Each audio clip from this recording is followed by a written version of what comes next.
apapun kondisi di pagi hari ini luar biasa. Hari ini perdana di Good Friend Cafe dengan segala keterbatasan kita. Saya percaya Bapak Ibu, saudara-saudari datang ke tempat ini, kita sama-sama punya kerinduan untuk memandang wajah Tuhan. Mari kita berdoa. Bapa di dalam surga, kami bersyukur, kami berterima kasih Tuhan. Hati kami, mulut kami penuh dengan luapan syukur, karena kami tahu betapa Engkau mengasihi kami Tuhan. Tuhan Yesus, dengan segala keterbatasan kami pada pagi hari ini, kami tak perlu takut karena kami tahu Engkau adalah Allah yang tak terbatas. Engkau yang menyempurnakan kami Tuhan. Engkau menyucikan, Engkau menguduskan hingga kami boleh layak Tuhan untuk memulai ibadah pada pagi hari ini. Ini kami Tuhan, anak-anak-Mu, kami memiliki kerinduan untuk memandang wajah-Mu pada pagi hari ini, bersekutu dengan manis bersama Engkau. Terimalah hormat, syukur, pujian, penyembahan kami di dalam nama Tuhan Yesus bersama Roh Kudus. Semua yang siap memulai ibadah sama-sama katakan amin.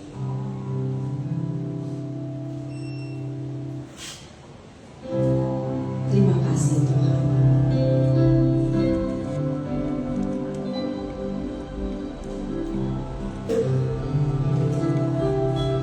Kami tahu hanya Engkau satu-satunya Allah yang setia dalam hidup kami.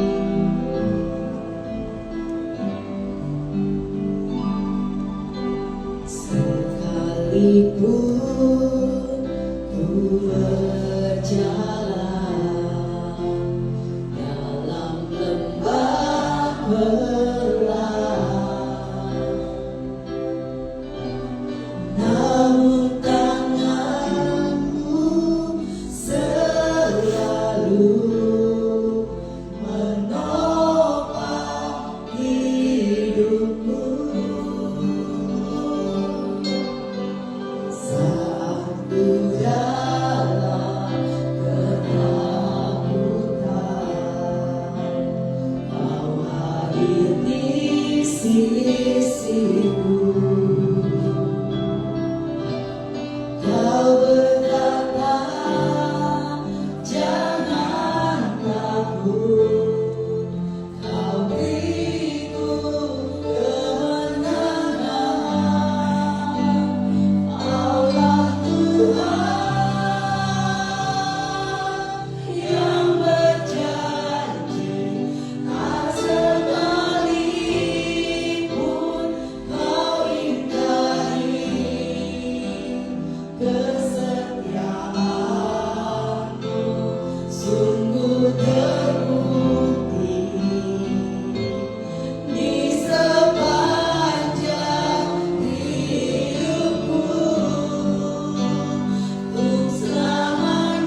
Engkau katakan semua akan menjadi baik-baik saja Tuhan.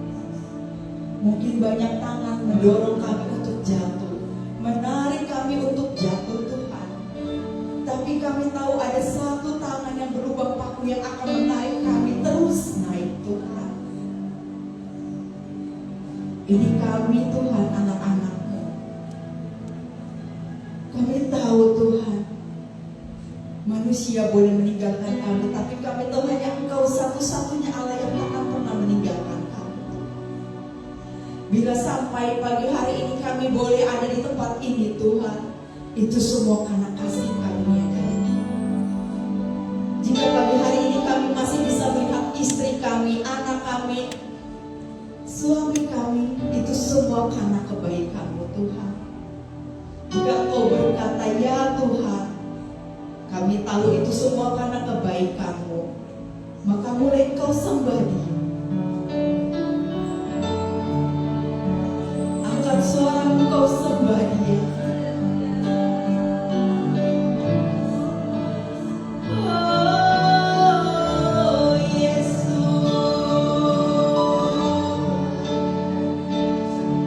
hanya bagimu, hanya bagimu.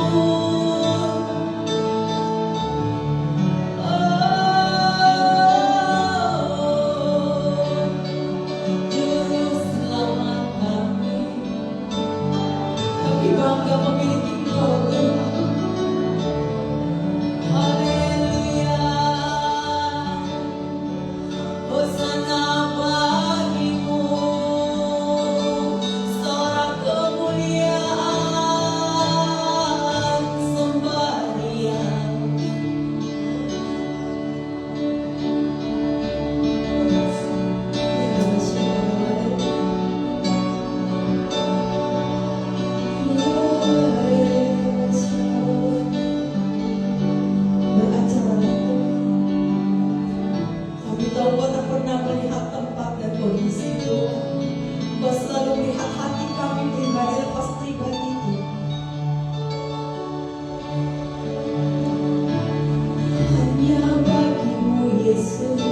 Engkau satu-satunya yang dapat kami andalkan. Terima kasih Bapakku yang baik. Terima kasih Tuhan Yesus. Terima kasih Roh Kudus. Semua yang bersyukur sama-sama katakan amin. Luar biasa. Bapak Ibu, saya rindu engkau sapa kanan kirimu, engkau katakan bersukacita.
Ya saudara, Bapak Ibu silakan duduk. Kita mempersiapkan hati kita untuk mendengarkan kebenaran firman.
Yang wanita katakan bersama saya, yang pria berdoa.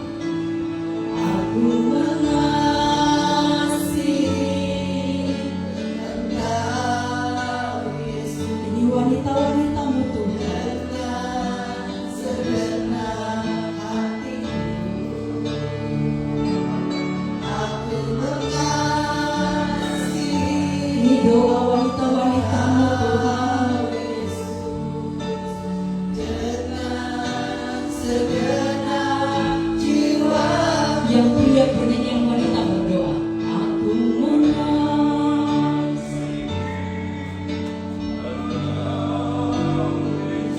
Ini pria-priamu Tuhan.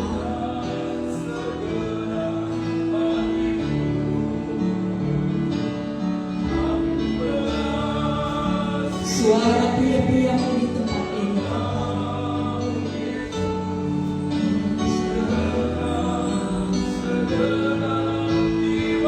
Kita katakan bersama. Ku renungkan firman-Mu siang dan malam. Ku pegang perintah-Mu dan ku lakukan. Engkau tahu ya Tuhan, tujuan hidupku hanyalah untuk menyenangkan hati-Mu.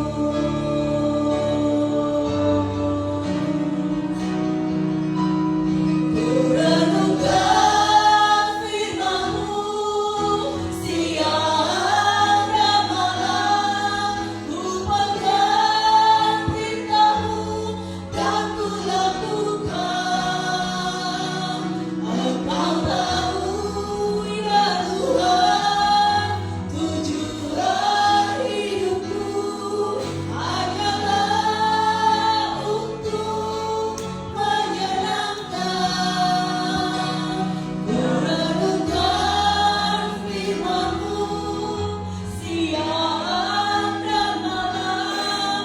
Ku pegang perintah-Mu dan ku lakukan. Engkau tahu ya Tuhan, tujuan hidupku hanyalah untuk menyenangkan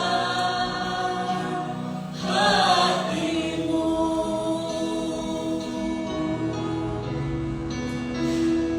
Haleluya. Terima kasih Bapa yang baik. Hari ini kami ada di minggu pertama di bulan Juli. 7 bulan sudah kami lewati berjalan bersama dengan Tuhan dalam setiap keadaan Tuhan, baik keadaan suka maupun duka. Namun kami tetap yakin dan percaya Tuhan tidak pernah meninggalkan kami di segala situasi dan keadaan yang kami hadapi. Bapa, kami percaya Tuhan pada hari ini Engkau hadir di tengah kami. Kami juga percaya Tuhan Engkau tersenyum melihat kami hadir. Kami tahu Tuhan kehadiran kami bukan Tuhan semata-mata karena untuk mengisi waktu kami, tetapi kehadiran kami Tuhan karena kami memiliki kerinduan yang begitu dalam untuk kami selalu berjumpa dengan Tuhan. Tuhan, tempat ini hari ini ibadah perdana kami mulai. Segala sesuatu yang kami mulai tentunya kami bawa bukan hanya di dalam setiap perkumpulan dan doa kami sebelumnya, tetapi kami juga naikkan dengan ucapan syukur kami. Terima kasih buat kepercayaan yang Tuhan berikan bagi kami semua. Kami siap melakukan yang terbaik sesuai dengan panggilan Tuhan bagi setiap kami dalam talenta dan karunia yang Tuhan berikan. Dan kami mau Tuhan melayani lebih lagi di tempat ini. Kami percaya tempat ini memberi kemuliaan bagi nama Tuhan. Dan kami percaya Tuhan dari tempat ini bukan hanya tempat sekitar ini yang diberkati, gedung ini diberkati, kafe ini diberkati, tetapi setiap orang yang tinggal di tempat ini juga diberkati karena ada rumah Tuhan di tempat ini. Terima kasih buat hamba Pak Ivan dan Bu Yuliana juga menyediakan tempat bagi ini. Kami percaya Tuhan tempat ini akan menjadi tempat yang di mana nama Tuhan diagungkan dan ditinggikan, dan banyak orang datang berjumpa mengalami kehidupan pribadi dengan Tuhan. Terima kasih Bapak. Kami siapkan hati kami mau dengar firman. Sampaikan apa yang menjadi isi hati Tuhan bagi kami. Kami siap untuk kami mendengar, bukan hanya untuk kami jadi pendengar, tapi kami juga siap untuk jadi pelaku firman. Pujilah nama-Mu kekal selama-lamanya. Urapi hamba lemah dan terbatas. Namun setiap firman Tuhan disampaikan ada kekuatan Allah sendiri, bukan apa yang ada pada diri hamba yang terbatas. Terima kasih Bapak. Di dalam nama Tuhan Yesus yang kita siap diberkati. Dengan iman percaya bersama-sama kita katakan amin, amin, amin. Di nama Tuhan, shalom Bapak Ibu semua. Selamat pagi, selamat pagi Pak Dorin serta Ibu. Bu, terima kasih atas kehadirannya. Buat juga semua hamba-hamba Tuhan yang hadir pada pagi hari ini. Nama Tuhan terus diagungkan, ditinggikan, bukan hanya dalam kehidupan kita, tetapi juga dari tempat ini. Bapak Ibu Saudara yang dikasih Tuhan, pagi hari ini saya ingin menyampaikan kebenaran firman Tuhan. Kita akan belajar dengan satu tema, yaitu bagaimana kita berjaga-jaganya berjamaah. Mari kita buka Alkitab kita di dalam Matius pasal 25. Matius pasal 25, Bapak Ibu Saudara. Bapak Ibu bisa melihat di Alkitab yang ada di handphone Bapak Ibu Saudara. Anak ini belum dipasang, jadi belum terlihat di depan. Matius pasal 25 ayat 1 sampai dengan ayat yang ke-13. Matius 25 ayat 1 sampai 13. Dan Bapak Ibu dengan hormat saya minta izin untuk kita baca dengan hati-hati. Saya membaca dari ayat yang pertama, Bapak Ibu ayat yang kedua, nanti di ayat 13 kita akan baca bersama-sama. Baik, demikian firman Tuhan pada ayat yang pertama ya. Judul perikopnya adalah gadis-gadis yang bijaksana dan gadis-gadis yang bodoh. Ayat yang pertama, pada waktu itu hal kerajaan sorga seumpama 10 gadis yang mengambil beritanya dan pergi untuk menyongsong mempelai laki-laki. Ayat 2 silakan Bapak Ibu Saudara kasih Tuhan. 5 di antaranya bodoh dan 5 bijaksana. Gadis-gadis yang bodoh. Gadis-gadis yang bodoh itu membawa beritanya tetapi tidak membawa minyak.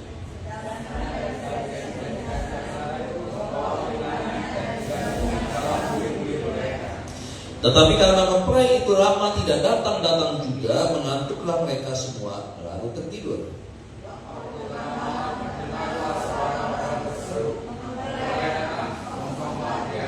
Gadis-gadis itu pun bangun semuanya lalu membereskan berita mereka.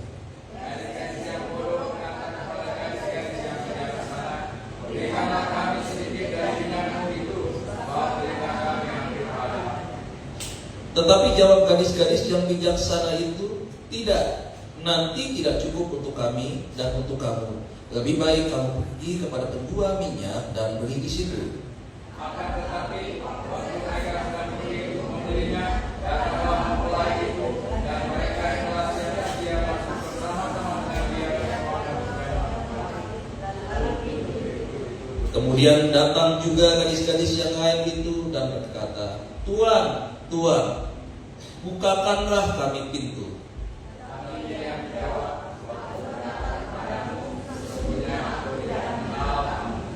Ayat 13 bersama-sama dengan iman. 3, 2, 1 iya. Karena itu berjaga-jagalah, sebab kamu tidak tahu akan hari maupun akan saatnya. Amin, itu firman Tuhan. Bapak Ibu Saudara, ayat 13 ini menjadi ayat kunci bagi kita pada hari-hari ini, yaitu bagaimana kita belajar tentang berjaga-jaga di akhir zaman. Ayat 13 berkata bahwa kita harus berjaga-jaga, Bapak Ibu Saudara.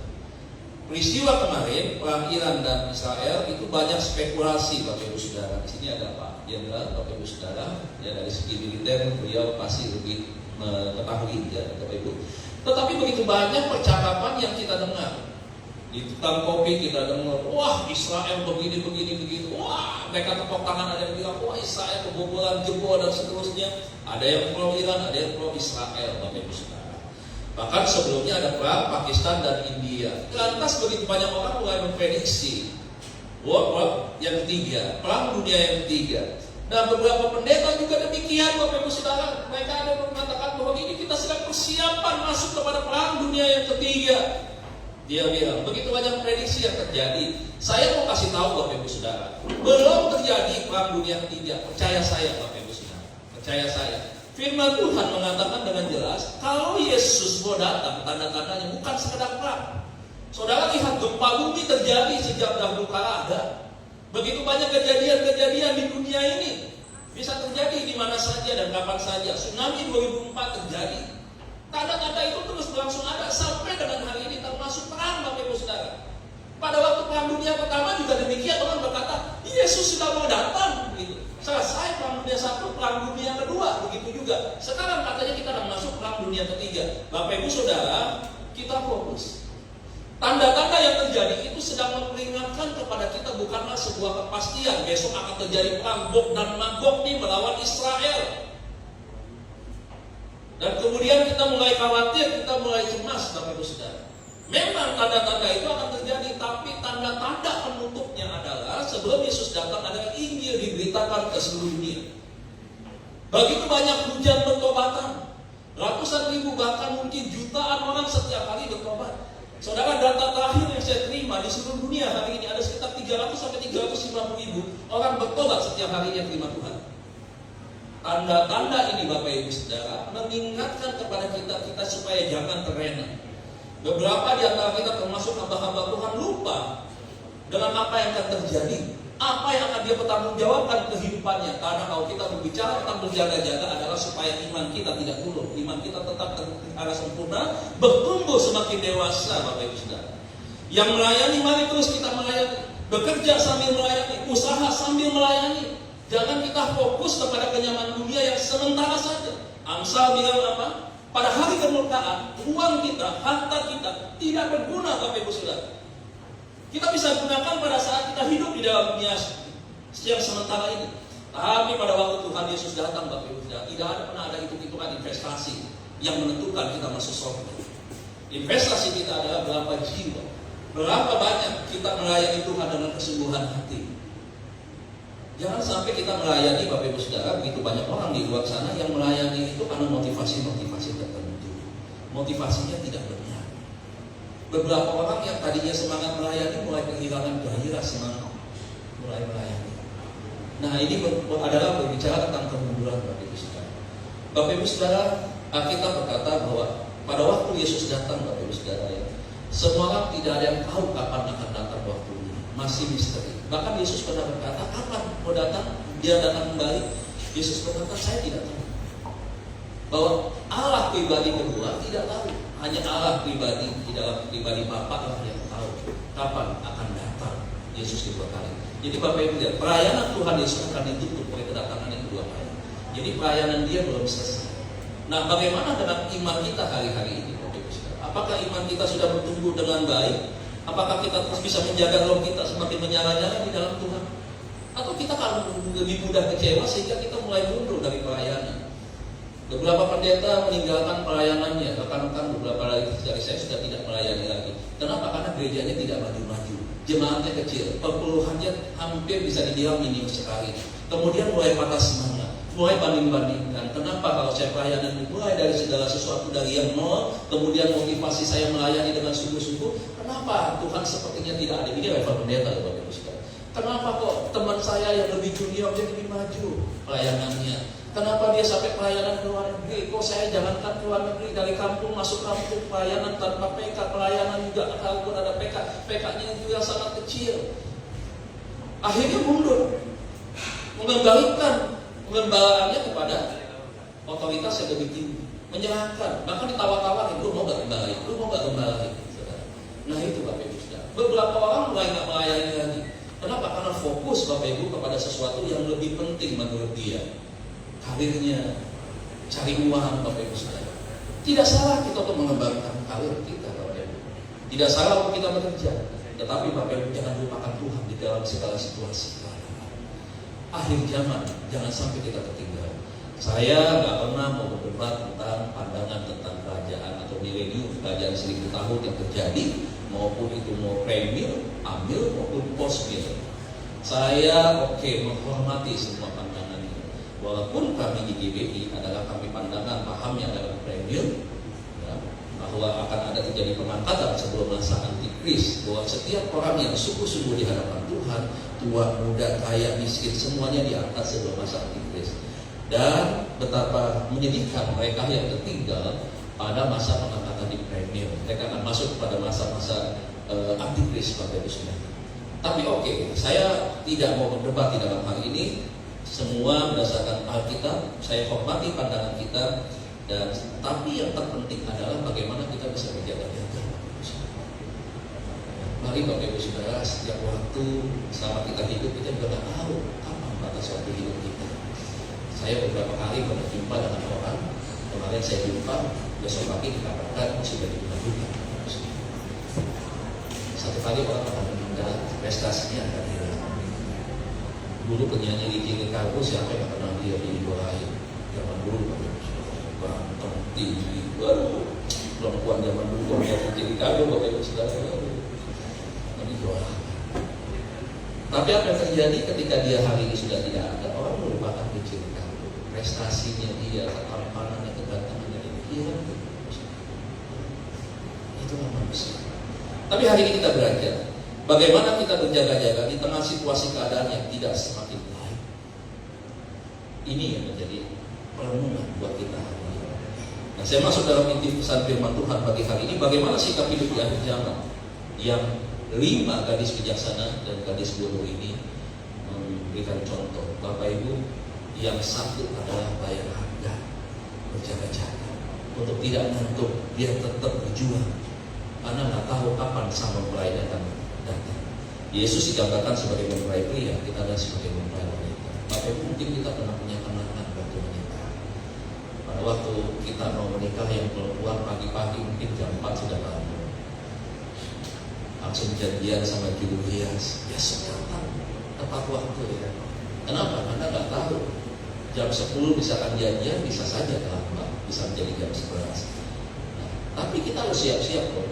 Nggak bisa santai-santai sama mempelai perempuan. Dia mandi dulu, dia dandan secantik mungkin, pakaiannya dia siapkan yang rapi, makanan juga disiapkan semuanya. Karena bisa saja datangnya bisa dapat cepat. Ada persiapan. Nah, bagaimana dengan anak percaya kita? Bertobatlah buat mereka yang di luar sana, yang sedikit-sedikit kecewa, sedikit-sedikit menghakimi orang. Imannya nggak ada. Waktu Yesus datang, tidak ada tempat buat orang yang sakit. Tidak ada tempat buat orang yang sudah kecewa pada Yesus. Dan betapa menyedihkannya pada satu kali ketika Yesus datang, kita ini tertinggal. Misalkan saya tertinggal, istri saya terlambat, saya ketinggalan sendiri. Tidak ada siaran ulangannya. Nah, hari ini kita belajar supaya kita bayar harga.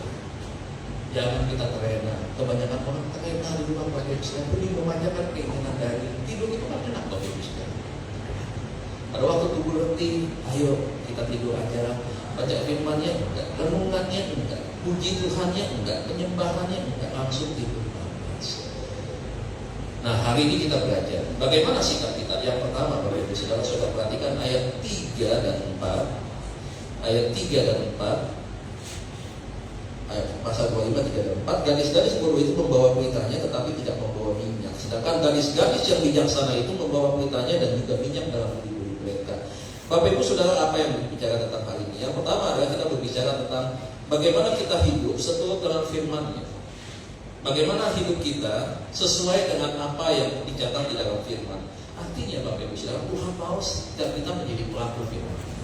Terlalu banyak ayat di dalam Alkitab yang mungkin belum kita lakukan. Tetapi Tuhan mau dari setiap apa yang kita dengar dari firman-Nya kita lakukan ayat demi ayat dalam hidup kita. Bapak Ibu Saudara, banyak orang hanya membaca Alkitab tetapi hanya sekadar untuk membaca, tetapi tidak menyimpannya di dalam hati. Ketika dia menyimpannya dalam hati, firman Tuhan ini menjadi pengendali dalam hidup kita. Dia akan mengingatkan kita, nah kalau salah jangan lakukan itu. Saya beberapa kali ya Bapak Ibu Saudara ya, saya suka diingatkan Tuhan. Saya lebih banyak merenung. Merenung bukan karena mikirin aku kapan punya bisnis, punya usaha, aku kapan punya rumah lebih besar, aku kapan, enggak. Tapi yang saya pikirkan adalah Tuhan apa lagi setiap hari yang Tuhan mau. Tuhan apa lagi yang harus saya lakukan. Beberapa kali Tuhan selalu mengingatkan ada beberapa hal, tapi dia nggak berbicara lewat seperti hamba-hamba Tuhan yang berbicara. Wah, dia berbicara di telinga saya dengan begitu jelas 4 kali. Tapi dia bicara lewat hati. Dia bicara pasti di hati saya ada sesuatu ini. Apa yang harus saya lakukan? Dan saya berdoa. Ternyata ada satu jawaban. Oh iya, ternyata ini. Nah, kita perlu bangun itu. Kepekaan kita dengan Tuhan. Kita bisa menurut apa yang Tuhan sudah catat di dalam firman-Nya untuk kita lakukan dalam kehidupan kita sehari. Nah, Bapak Ibu Saudara, gambaran dari gadis ini adalah kita belajar supaya kita menjadi orang-orang yang turut taat kepada firman. Itu yang pertama. Yang kedua, Bapak Ibu Saudara, coba kita lihat ayat 8 dan 9. Ayat 8 dan 9, Bapak Ibu Saudara, firman-Nya berkata demikian. Gadis-gadis yang bodoh berkata kepada gadis-gadis yang bijaksana, berikanlah kami sedikit dari minyakmu itu supaya pelita kami hampir padam. Tetapi jawab gadis-gadis yang bijaksana itu tidak cukup untuk kami dan untuk kamu. Lebih baik kamu pergi kepada penjual minyak di situ. Poin kedua, Bapak Ibu Saudara, artinya apa? Hidup kita harus dipimpin oleh Roh Kudus. Hidup kita di dalam pimpinan Roh Kudus, saya percaya akan mengarahkan kita kepada satu tujuan. Bagaimana Tuhan mau dari setiap panggilan yang Tuhan percayakan kepada kita. Banyak orang berpikir begini, Bapak Ibu Saudara, saya tidak anti dalam bahasa. Tidak, karena gereja kami, sinode kami adalah sinode yang seperti itu ya, bahasa karunia nubuat dan seterusnya. Tapi Bapak Ibu Saudara, Roh Kudus bukan hanya tentang bahasa roh. Banyak orang berkata ketika Yesus datang, ketika Roh Kudus dicurahkan, orang langsung menganggap bahwa itu adalah bagian daripada penerima bahasa roh. Tidak, Bapak Ibu Saudara, tidak, bukan itu. Tapi Roh Kudus ini hadir kepada kita untuk menuntun kita menjadi pribadi yang ada bersama dengan kita, menghibur, menguatkan kita. Itu Roh Kudus di dalam diri kita. Dia menuntun kita di dalam segala kebenaran. Di dalam setiap doa kita, dia menjadi pengantara doa kita kepada Tuhan. Itulah kehadiran Roh Kudus. Bukan hanya sekedar berbicara tentang, ya itu tadi orang berbahasa. Bapak Ibu Saudara, saya nggak suka ya Bapak Ibu Saudara ya. Ada satu gereja yang satu tahun ibadah, mari angkat tangan kita berbahasa. Akhirnya di samping main keras-kerasan, lalu kencang bahasa. Bapak Ibu, saya melayani di gereja beberapa gereja. Saya nggak selalu Bapak Ibu ikut-ikutan. Bukan saya nggak bisa bahasa Bapak Ibu, saya bisa bahasa. Saya terima itu. Tahun 91, menjelang 92, saya terima itu karunia itu. Walaupun saya tidak memaksa. Tetapi saya pakai untuk apa? Di dalam ujian dan penyembah secara pribadi, bukan untuk demonstrasi Bapak Ibu Saudara. Saudara perhatikan, setiap gereja bahasa rohnya sama. Dan selalu intonasinya sama. Hafalan, tiruan. Saya bilang kepada jemaat, ketika Anda belum dapat karunia atau berbahasa, nggak usah kecil hati. Bukan berarti yang berbahasa roh lebih tinggi. Banyak bahasa roh Bapak Ibu juga banyak yang jatuh dalam perjinahan. Bapak Ibu Saudara, banyak yang jatuh di dalam perbuatan-perbuatan yang melanggar. Orang bisa berbahasa roh Bapak Ibu Saudara. Jadi yang jangan kecil hati seakan-akan kalau kita hadir di dalam sebuah perkumpulan ibadah, ada orang berbahasa roh kiri kanan, kita belum dapat karunia itu. Menyembahlah, berdoalah Bapak Ibu Saudara. Tuhan tidak usir kita dari ruang ibadah. Tuhan tidak cabut nyawa kita Bapak Ibu, kita tidak berbahasa roh. Nah sekarang beberapa orang mendemonstrasikan bahasa roh Bapak Ibu Saudara. Berdoa yang kencang-kencang akhirnya timbul kesombongan rohani dan bahasa roh itu bahasa roh palsu. Harus kan menyembah dalam roh dan kebenaran, artinya kita berbahasa roh sekencang-kencangnya. Beberapa orang sampai gemetar-gemetar begitu. Yang saya imani, yang saya baca, yang saya perdalam dari apa yang saya belajar tentang Roh Kudus. Roh Kudus itu tertib lemah lembut, nggak bikin kacau orang Bapak Ibu Saudara. Jadi kalau ada dalam sebuah ibadah, Bapak Ibu Saudara, orang sampai membahas sampai kiri kanan, nabrak orang kiri, depan belakang, Bapak Ibu Saudara, saya yakin itu hanya jiwa, emosi, bukan tuntunan roh. Jadi jangan kecil hati, Bapak Ibu Saudara, yang bisa dibahas. Saudara bisa bermasmur seperti orang ngaji gitu. Orang Israel kan dia bermasmur jadi diambil orang Muslim sama seperti orang mengaji, menyembah, memuji itu jauh lebih baik. Alkitab berkata bahwa kalau orang ada berbahasa roh cukup 3 orang saja ada penafsirnya. Bahkan ada yang mengatakan bahasa itu buat orang yang berdosa. Alkitab berkata begitu. Rasul Paulus mengatakan begitu.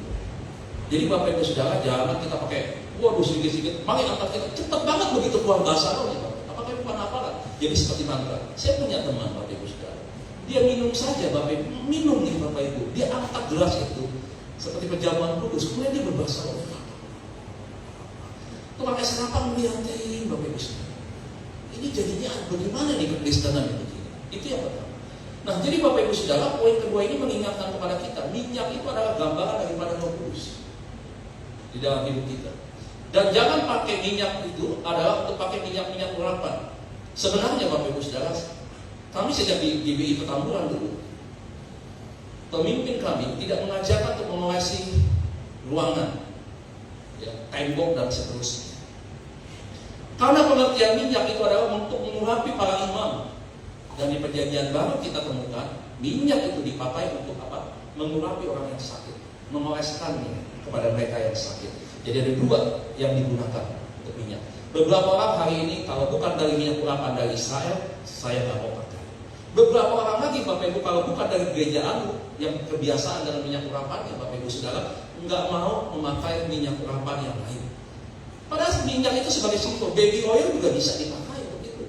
Tapi kenapa yang harus yang dari Israel, Bapak Ibu Saudara? Seakan-akan top chair, seakan-akan mantap, seakan-akan punya kuasa yang hebat. Bapak Ibu, saya sedih dengan pengajaran-pengajaran di akhir zaman.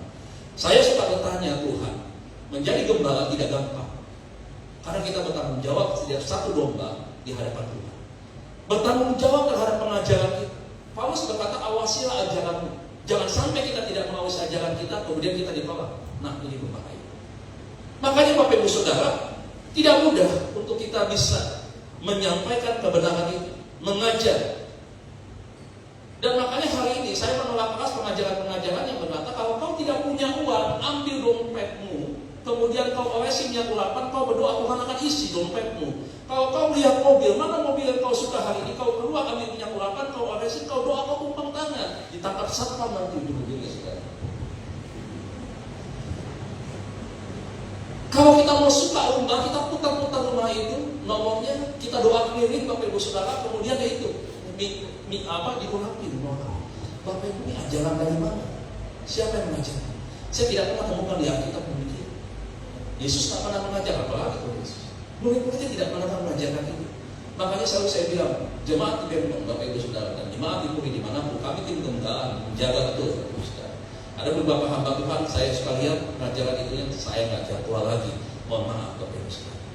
Lebih baik saya menjaga iman jemaat untuk kembali kepada Alkitab, pengajaran yang benar, daripada dia disesatkan. Ketergantungan kita kepada minyak Bapak Ibu Saudara itu sudah menyesatkan kita Bapak Ibu Saudara. Berbahasa roh di tempat-tempat yang itu sedikit-sedikit kesandung sedikit bahasa hebat kata kita. Jadi latar Bapak Ibu Saudara, untuk apa yang begini? Jadi Bapak Ibu Saudara kembali bahwa Roh Kudus itu adalah simbol sebagai minyak dalam diri kita. Dia adalah fungsinya untuk mengurapi kita. Dan Roh Kudus itu, minyak itu adalah untuk menjaga supaya kita tidak padam. Kalau saudara sedang bakar sesuatu, saudara harus tambah minyak supaya apinya keluar. Kalau saudara tidak tambahkan minyak, tidak tambahkan itu, maka saudara api itu akan padam. Nah, Roh Kudus ingin supaya setiap kita tidak memadamkan roh kita. Layanilah Tuhan dalam menyala-nyala Bapak Ibu Saudara. Masalah rugi 3 juta, 4 juta dalam bisnis, jangan sampai kita menjadi rumah. Besok tidak mau pelayanan, kita telepon tim pengembalaan, kita telepon kabin ibadah lain. Sorry, kalau nggak bisa pelayanan, lagi pusing nih orang ini, hati nggak ada kesejahteraan yang lebih baik nggak usah pelayanan. Memberi hidup buat Tuhan, kita masih hidup lingkungan, masih lemah untuk memberi hidup buat Tuhan. Bagaimana hidup kita mau diberkati? Bagaimana hidup kita pada saat satu kali terakhir Tuhan mau menjemput kita di awal. Jangan lemah. Justru Tuhan mau setiap kita semakin hari semakin kuat. Bapak Ibu mungkin Bapak bisa tanya Pak Jenderal ya, menjadi seorang militer itu perlu dilatih fisiknya. Nggak ada Bapak Ibu sudah jadi gentleman. Ya jangan yang semboyongan begitu ya, hansip aja lebih gagah Bapak Ibu sudah. Tidak, kita dilatih untuk itu. Nah, prajurit Kristus kita nih semua Bapak Ibu juga demikian. Dilatih untuk kita siap sedia. Kapan waktu? Berbicara tentang Yesus datang juga berbicara tentang kesiapan. Bagaimana kita bisa berjaga-jaga? Bagaimana kita bisa waspada? Untuk satu kali komandannya datang, Bapak Ibu sudah kita sudah siap. Nah, bisa ditanya dengan Pak Jenderal itu kalau pas Jenderal datang begitu Bapak Ibu ke lapangan pasukan pasti sudah siap. Enggak ada masih duduk-duduk ngopi dulu begitu Bapak main handphone, tidak ada Bapak Ibu sudah. Tidak ada. Semua harus siap. Nah, kita harus siap. Roh Kudus ini adalah pribadi yang akan menuntun kita sebagai pribadi ketiga. Jadi Bapak Ibu Saudara, jangan sampai kita terpengaruh pada ajaran-ajaran yang tidak kita lihat. Yesus tidak pernah mengajarkan kalau kita tidak punya uang, kita oleskan minyak dompet kita, kemudian Tuhan isi. Enak banget seperti itu. Jadi orang Kristen aja semua nggak usah kerja, doa aja setiap hari. Olesi dompet kita dengan minyak. Kalau misalkan dulu dia pakai tas yang kredit, misalkan istri pengen tuh minyak berapa, tolong tuh rapin tuh, kemudian besok pasti. Aduh, Bapak Ibu Saudara, itu ajaran apa Bapak Ibu? Dan sekarang banyak gereja mengajarkan demikian dan ngaku jemaatnya berbondong-bondong datang ke situ. Nah, saya sangat khawatir banyak orang dipanggil tetapi sedikit yang dipilih pada akhir. Dan saya percaya Bapak Ibu pertahankan itu. Ketika kita dipanggil di awal, kita juga bisa tahan dan kita dipilih pada akhir. Ya Bapak Ibu saudara, jangan sampai kepada materi, bukan gereja, jangan sampai sasaran materi. Jangan sampai dari gereja saya pengen punya bisnis ini, bisnis itu, Bapak Ibu saudara. Ya, jual nama Tuhan. Wah, Tuhan berkata kepada saya. Tadi malam Tuhan dengan jelas bicara kepada saya. Kita semua harus beri tanah 3.000 meter, bangun 4 lantai, 5 lantai semuanya. Bukan Tuhan, itu keinginan. Pintar aja di jemaat. Banyak orang jual nama Tuhan hanya untuk kepentingan pribadi. Bapak Ibu, hidup saya sementara saya nggak tahu Bapak Ibu sampai apa, tapi saya tidak mau tipu menipu di dalam gereja. Biarkan Tuhan hati saya di luar, terus berusaha berjujur di dalam gereja itu jujur. Bapak Ibu saudara, kalau Bapak Ibu jemaat melihat ada sesuatu yang kurang dalam gereja Anda, saya pikir saya tidak berbicara, Bapak Ibu pasti digerakkan oleh Roh Kudus, digerakkan oleh Tuhan. Saya mau melakukan gereja, saya membantu pelayanan gereja. Nggak usah diminta, nggak usah dipaksa-paksa, apalagi diancam-ancam Bapak Ibu saudara. Takutlah orang yang tidak memberikan kasih Tuhan. Engkau akan dibuat berkatmu akan hilang, engkau akan sakit-sakitan. Di mana Tuhan berkata demikian? Di mana Tuhan saya, Tuhan mata duitan? Seakan-akan kalau kita nggak ngasih duit begitu, Tuhan marah begitu. Saudara, ini bukan berarti saya anti perpuluhan, bukan Bapak Ibu saudara. Tetapi saya ingin ada makna yang benar di dalam pemberitaan firman Tuhan. Kita harus menjaga iman kita tetap murni di hadapan Tuhan. Jangan iman yang mudah diselewengkan. Yesus bilang apa? Buat mereka yang menyesatkan lebih baik dirinya diikat batu tirangan dibuang. Bayangkan, tidak ada pengampunan di sini. Orang berzina, orang berbuat jahat bukan berarti Tuhan mereka, tapi perbuatan dan orang yang diberikan kesempatan untuk hidup memperbaiki diri itu yang kedua kalinya. Tapi buat orang yang menyesatkan tidak ada kata istilah, ada kesempatan yang kedua. Mari Bapak Ibu saudara, ikuti setiap gereja yang menang, angkat Bapak Ibu ajaran. Jangan sampai kita mencari Tuhan yang bukan cari Tuhan. Orang bikin skala ibadah, liturginya keren, WL-nya cakep-cakep, ganteng-ganteng, fasilitas gerejanya keren. Orang tidak lagi cari Tuhan, tapi cari apa? Cari kenyamanan. Mereka seperti sebuah show pertunjukan, konser musik yang indah. Dagingnya senang, berjingkrak-jingkrak, senang banget karena dagingnya menanti dengan itu. Tetapi jiwanya, tapi rohnya kosong. Apa kita mau seperti itu? Kita tidak mau seperti itu. Setiap kita ibadah, biarlah Tuhan saudara kita mengalir apa adanya, tidak usah dibuat-buat. Dan ketika kita merasakan itu, oh ada sesuatu yang enak, damai sejahtera sukacita, itulah bagaimana kita bisa merasakan kehadiran Tuhan.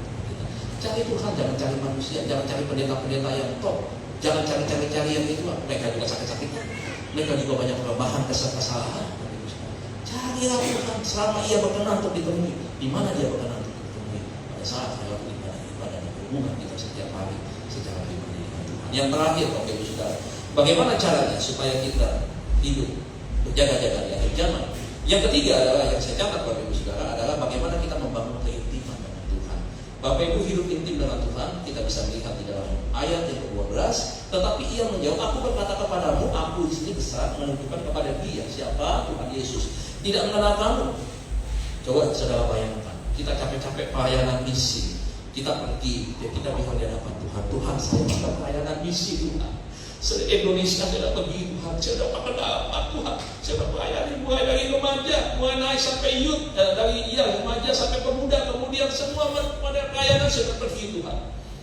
Tapi Tuhan bilang aku nggak pernah dengan kamu. Kenapa? Karena kita fokus hanya pelayanannya aja. Karena kita ingin show, menunjukkan bahwa kita orang yang dipakai Tuhan, oh kita hebat, oh kita udah keluar negeri ini itu dan seterusnya pelayanan. Tetapi pada ujungnya kita tidak mengenal Tuhan secara pribadi. Kita hanya tahu Pak Prabowo adalah presiden Indonesia, tetapi kita tidak pernah mengenal. Bagaimana kita bisa mengenal Tuhan? Setiap hari kita doa, baca firman, disitulah kita mengenal. Bangun keintiman kita setiap hari, Bapak Ibu Saudara. Bapak Ibu ya, kalau kita kenal dekat ya, pribadi dengan pribadi dekat, pasti kita tahu dia pakai sepatu ukurannya berapa, dia kesukaan makannya apa. Kenapa bisa begitu? Karena kita dekat. Soulmate udah akrab banget gitu. Jadi kita tahu. Coba daripada kita coba kenal, oh ada security di sini namanya Pak Dudi di sana. Tapi kita nggak pernah ngobrol, nggak pernah apa. Kan kita nggak tahu. Nah Tuhan mau jangan cuma kita tahu, tapi kita mengenal dia lebih dalam. Supaya apa Bapak Ibu Saudara? Supaya satu kali ketika kita pindah, bukan pelayanan kita yang ditanya, Pak Abu, kau punya jemaat berapa? Persepuluhan gerejamu berapa? Kau pelayanan misi di mana? Gelar teologimu apa? Enggak ditanya Bapak Ibu Saudara, enggak ditanya soal itu. Yang dia tanya adalah apakah engkau kenal aku secara pribadi? Bagaimana kita bisa mengenal Tuhan? Lewat kehendak, lewat firman, lewat rancangan yang hidup yang dia berikan pada kita. Yang terakhir Bapak Ibu, dalam keintiman kita perlu bersyukur dengan Tuhan dalam kondisi apapun yang kita hadapi dan kita terima. Jangan mudah kita terjadi sedikit protes mengeluh sama Tuhan. Tuhan kenapa porsi dia bisa, saya kecil? Tuhan kenapa saya hidup tinggal di tempat yang seperti ini? Kenapa Tuhan? Saya pelayanan saya kok begini-begini aja. Itu menjadi penghalang kita. Orang yang intim Bapak Ibu saya tidak pernah Bapak Ibu Saudara menyakiti siapa? Sesamanya dalam arti teman sahabat dekatnya. Bahkan pada saat sahabatnya menderita pun dia selalu hadir untuk memberikan bantuan. Di tengah-tengah kesulitan kita, Tuhan tidak pernah meninggalkan kita. Di dalam keintiman kita, Tuhan selalu tahu apa yang kita butuhkan. Dia maha tahu, maha sekali. Apa yang ada dalam pikiran kita yang tidak diucapkan pun dia tahu. Demikian juga dengan gereja Welcome. Saya fokus saja ke depan. Sebelum saya melangkah, saya memutuskan saya menjadi suatu berat banget rasanya. Beberapa bulan itu saya rasakan juga, aduh gak konsen juga bagus. Benar gak dipanggilan, atau cuma sedang ikut-ikutan, atau gak enak sama Pak Yosef, gak enak sama Pak Ivan Bu Iwi, gitu ya. Udahlah, karena gak enak saya jadi gembala. Enggak, Bapak Ibu saya tahu konsekuensinya. Saya tahu saya harus bisa jaga hati Bapak Ibu satu kali juga seperti apa keadaannya, bagaimana kita memanage orang dan bagaimana sih karakternya, budayanya, kebiasaannya Bapak Ibu saudara. Kita kumpulkan jadi satu, kita pengen supaya unity, ada kedamaian, keintiman. Nggak mudah Bapak Ibu saudara, nggak mudah.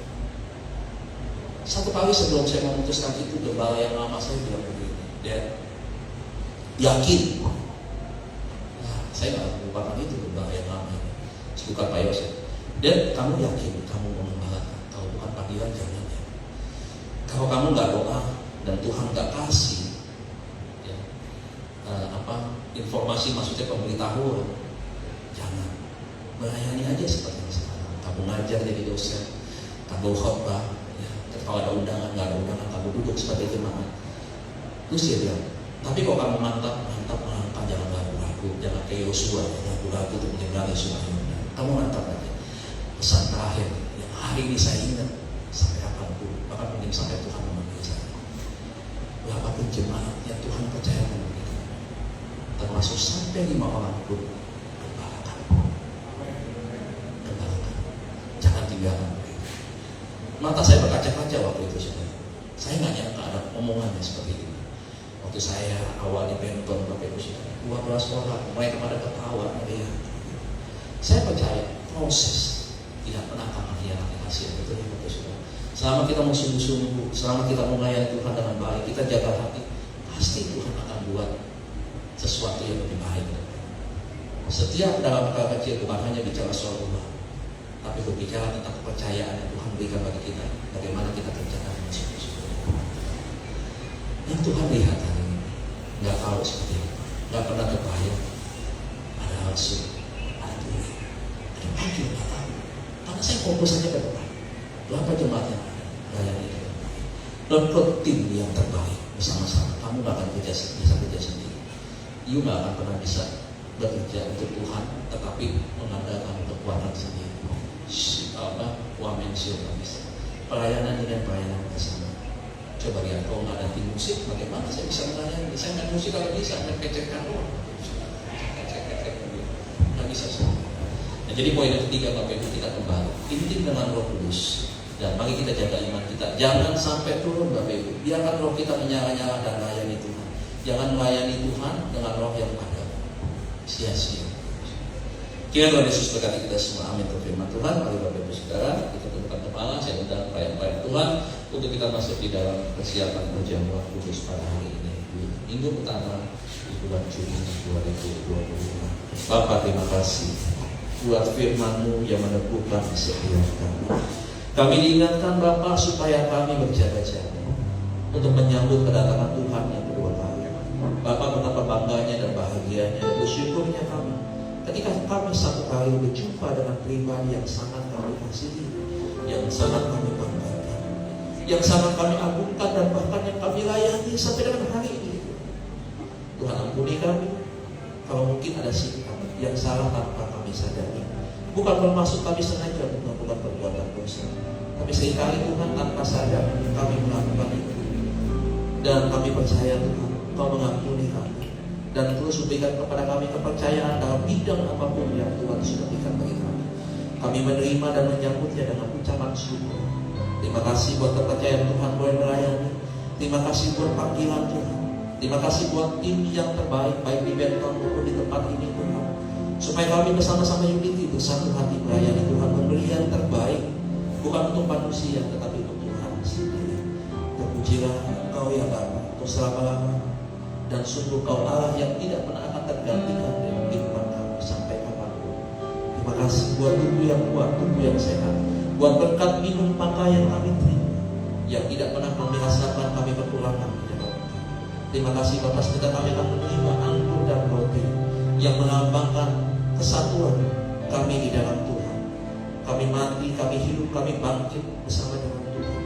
Dan biarlah Tuhan perjamuan kudus hari ini memberkati setiap kami, mengingat betapa besarnya pengorbanan Tuhan bagi kami di atas kayu salib, yang seharusnya kami binasa, namun kami tetap hidup karena Tuhan yang telah berkorban memberikan nyawanya bagi kami. Terima kasih Tuhan buat pengorbanan-Mu yang luar biasa bagi kami. Terpujilah nama-Mu di dalam nama Tuhan kami, Tuhan yang baik, Tuhan Yesus Kristus. Haleluya. Amin. Silakan. Bisa berbicara. Kalau tidak berbicara.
Demikian firman Tuhan berkata, maka kata Yesus kepada mereka, aku berkata kepadamu, sesungguhnya jika kamu tidak makan daging anak manusia dan minum darahnya, kamu tidak mempunyai hidup di dalam dirimu.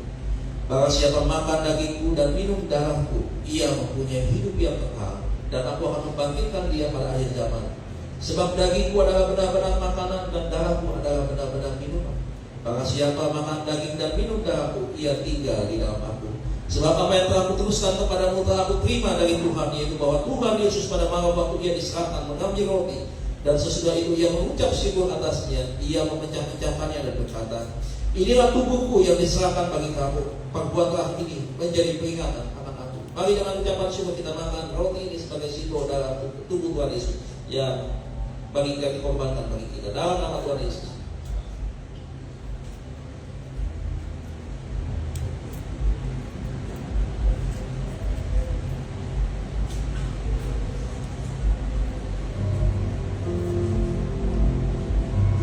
Bagi persiapkan cawan di tangan kanan kita, Bapak Ibu angkat tinggi-tinggi di hadapan Tuhan. Demikian juga ia mengambil cawan sesudah makan lalu berkata, cawan ini adalah perjanjian baru yang termateraikan oleh darahku. Perbuatlah ini setiap kali kamu meminumnya menjadi peringatan akan aku. Mari kita minum dengan ucapan syukur di dalam nama Tuhan Yesus. Haleluya, haleluya, haleluya. Kita tundukkan kepala kita berdoa. Terima kasih Tuhan, terima kasih, haleluya. Kami bersyukur, kami bersyukur Tuhan atas pengorbanan Tuhan bagi kami. Kau Tuhan dan Juru Selamat kami.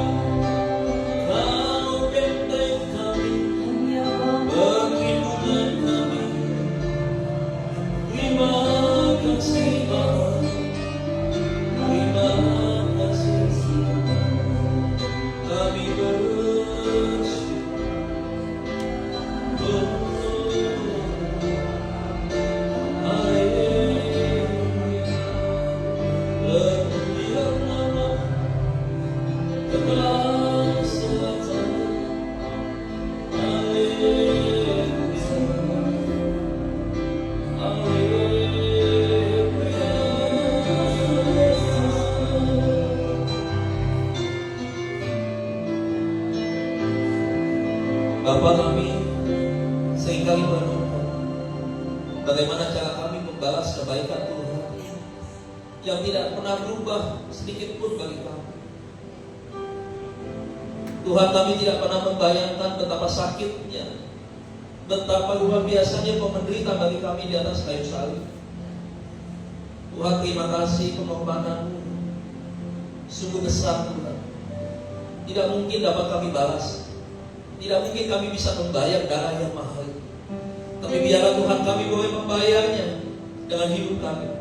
Kami boleh mempersembahkan hidup kami sebagai persembahan yang kudus dan berkenan kepada-Mu, sebagai ibadah kami yang sejati, di mana kami boleh tunduk dan taat Tuhan, dan kami boleh mengimani Engkau sebagai Tuhan dan Juru Selamat kami. Bukan hanya pada saat ini, bukan hanya pada saat kami di gereja, tetapi di dalam kehidupan kami.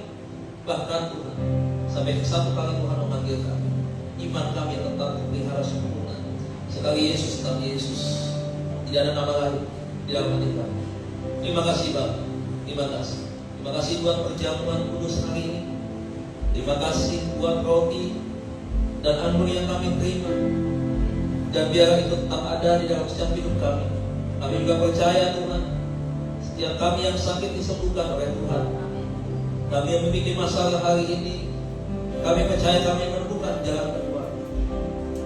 Dan setiap mereka Tuhan yang hari ini membutuhkan permasalahan, kami percaya ada permasalahan di dalam nama Tuhan Yesus.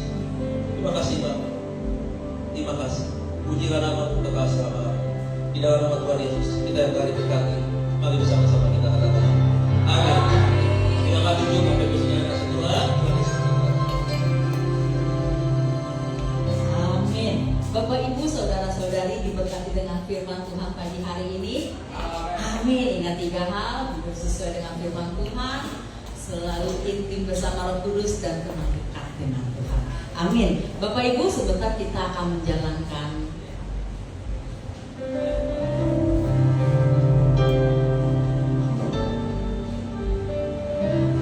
Bapak Ibu, sebelum persembahan kita akan dengarkan kata sambutan dari Bapak Lori dengan hormat Pak. Dipersilakan.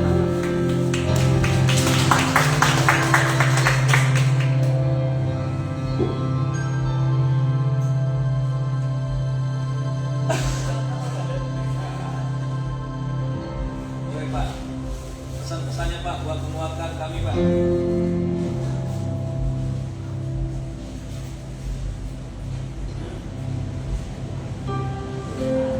Shalom. Shalom. Salam sejahtera untuk kita semua. Pertama-tama sangat terberkati firman Tuhan yang sudah disampaikan. Terima kasih untuk firman-Nya. Dan sambutan untuk pagi hari ini ya mungkin gimana dengan dimulainya atau tidak ya nanti ini mulai resmi dimulai. Jadi saya hadir juga di tempat ini termasuk hadir ini sebenarnya. Waktu ini belum terbentuk, masih bukan ruangan yang gak jelas. Saya juga melihatnya aja gak yakin melihat. Ternyata setelah jadi ya seperti ini. Karena dimulainya sudah dimulai dengan didoakan oleh Pak Dedi. Kemudian berkembang jadi Pak Ivan, Pak Dedi bilang nanti ada ibadah juga di sini. Saya pikirkan doa hanya mensyukuri bahwa kafe ini juga mulai beroperasional. Ternyata ibadah untuk gereja luar biasa. Saya kata di mana ya posisi? Kemarin ngobrol katanya di sana. Jadi saya bayangan di jalan kayu kita akan ada di belakang mana ya? Saya masuk seperti ini luar biasa. Dan saya membayangkan tempat ini yang saya datang tadi jam 7:15. Yang undang Pak Ivan belum datang Pak ya. Tapi dia mempersiapkan yang lain saya kata. Sibuk. Jadi pas dalam sini memang masih sepi. Lama-lama melihat jemaat seperti ini, saya percaya kalau Tuhan sudah bekerja, tidak ada lagi yang bisa menghalang-halang. Tidak ada kuasa yang mampu untuk menghambat bahwa gereja yang mendekati satu-satu di besok-besok kursi ini akan tidak ada lagi sini, sudah terisi orang-orang dengan jemaat dan ruangan ini akan dipenuhi dengan orang-orang yang betul-betul rindu. Ya, sekali lagi terima kasih Pak Dedi. Kalau saya harus berdiri di sini, tetapi inilah ungkapan syukur saya juga boleh diundang dan hadir di ibadah perdana ini. Dan saya yakin dengan iman juga, dan saya yakin percaya bahwa gereja ini akan bertumbuh berkembang sesuai dengan rencana-rencana Tuhan. Harapan-harapan kita adalah Tuhan tempatkan Pak Dedi beserta pengurus-pengurus gereja di sini, klien-klien Tuhan di sini, untuk menjadikan tempat ini betul-betul berdampak di lingkungan sini. Terutama mungkin yang akan kita jamah adalah penghuni, ini penghuni di sini. Itu siapapun, yang itu adalah pekerjaan Tuhan. Demikian, Pak Dedi, sekali lagi terima kasih, Pak Ivan, terima kasih. Terima kasih atas kesempatan yang diberikan. Tuhan Yesus memberkati. Terima kasih Bapak Ibu, saudara-saudari. Kita akan menjalankan persembahan. Kita akan berdoa. Terima kasih Tuhan Yesus untuk pagi yang luar biasa pada hari ini. Tuhan, sebentar kami akan menjalankan persembahan. Engkau melihat tangan-tangan anakmu yang memberi dengan penuh sukacita Tuhan. Kami yakin dan percaya penyertaan yang sempurna, kasih yang sempurna, kesehatan yang sempurna, berkat yang sempurna selalu Kau curahkan di dalam kehidupan kami. Terima kasih Bapakku yang baik. Biarlah awal dari perdana ini Tuhan menjadi awal yang menyenangkan hatimu, membuat engkau tersenyum di surga. Terima kasih Bapakku yang baik. Terima kasih Tuhan Yesus. Terima kasih Roh Kudus, semua yang siap memberi sama-sama katakan amin.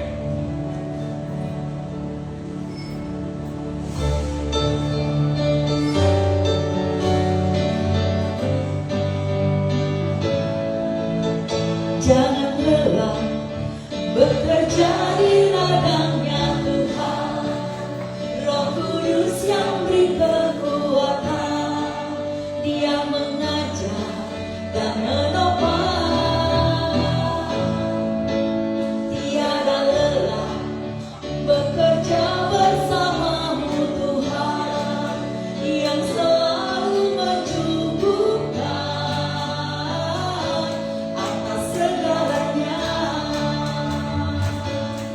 Rata-rata bergelombang, timbulah kata yang berulang, menjadi siap dibangun di atas dasar iman.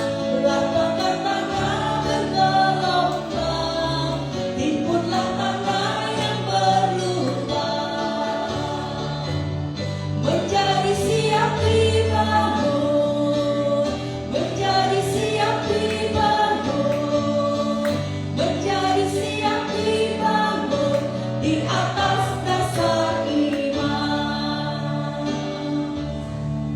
Amin. Terima kasih. Baik, saya undang yang bertugas berdoa syafaat.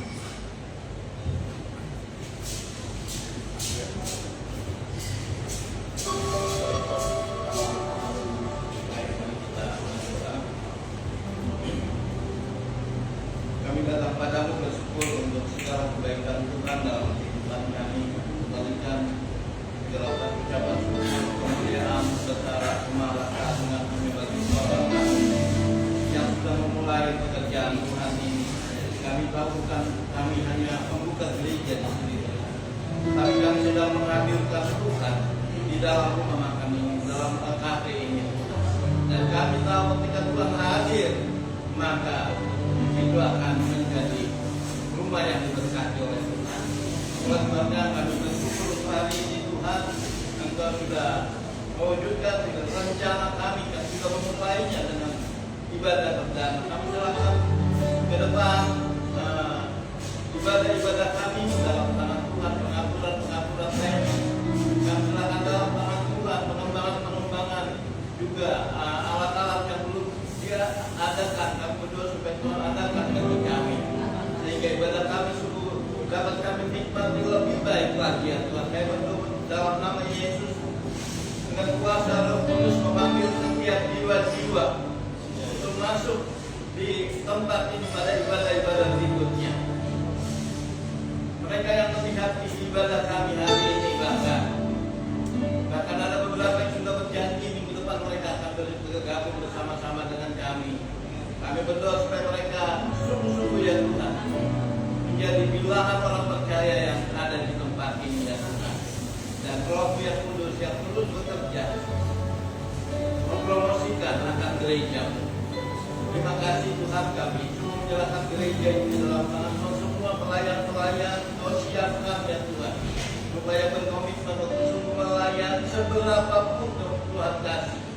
Dan kalau Tuhan mulai dari sekian orang pada hari ini, kami percaya Tuhan jumlah ini akan terus berlipat kali ganda. Terima kasih, berkati Good Friend di tempat ini dengan semua operasional yang mereka lakukan. Buktikan dirimu dalam kehidupan mereka, kehidupan hamba-hamba di sini. Pak Iwan, Yuli, buktikan ya Tuhan dirimu bahwa ketika mereka melibatkan Tuhan, maka Tuhan langsung memberkati kehidupan mereka. Terima kasih Bapak dalam surga. Kami memberkati semua jemaat dengan semua pergumulan yang tidak terkatakan, sakit, penyakit, ekonomi, hubungan, suami istri, mertua menantu anak, orang tua, kakak beradik. Kami serahkan semua dalam tangan Tuhan. Biarlah pemulihan Tuhan terjadi ya Tuhan. Dan kami mematari supaya mereka dengan tidak boleh perpecahan terjadi, ya Tuhan. Karena perpecahan dimulai dari keluarga-keluarga yang ada di dalam gereja. Itulah sebabnya kami lipat dari mereka dengan kuasa Roh Kudus, ya Tuhan. Biarlah janji Tuhan melimpah atas kehidupan mereka. Anak cucu orang percaya akan perkasa di bumi. Terima kasih Bapak dalam surga. Kami memberkati sekali lagi Goodfriend ke dalam tangan Tuhan. Tuhan berkati semua pegawai-pegawai di sini, supaya mereka juga, ya Tuhan, merasakan jamaah Tuhan, merasakan kasih Tuhan, kuasa Tuhan. Terima kasih Bapak dalam surga. Inilah segala doa dan kerinduan kami yang kami naikkan hanya dalam satu nama yang berkuasa adalah Tuhan Yesus Kristus, yang sudah mengajar kami berdoa bersama. Bapa kami yang ada di surga, dikuduskanlah namamu, datanglah kerajaanmu, jadilah kehendakmu di bumi seperti di surga.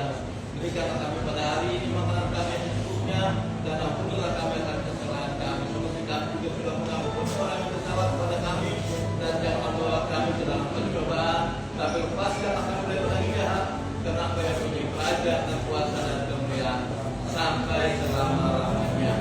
Amin.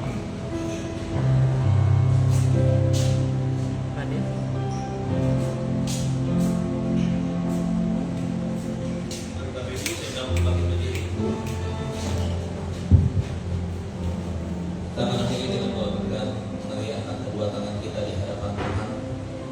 Buka hati dan pikiran. Diberkatilah kesehatanmu, diberkatilah rumah tanggamu, diberkatilah bisnis pekerjaanmu, diberkatilah anak-anakmu, diberkatilah keluar masukmu, diberkatilah semua rumpun-rumpunmu, dan apapun yang kau kerjakan hari ini, nama Tuhan dipermuliakan dalam kehidupanmu, dan Tuhan membuatmu berhasil.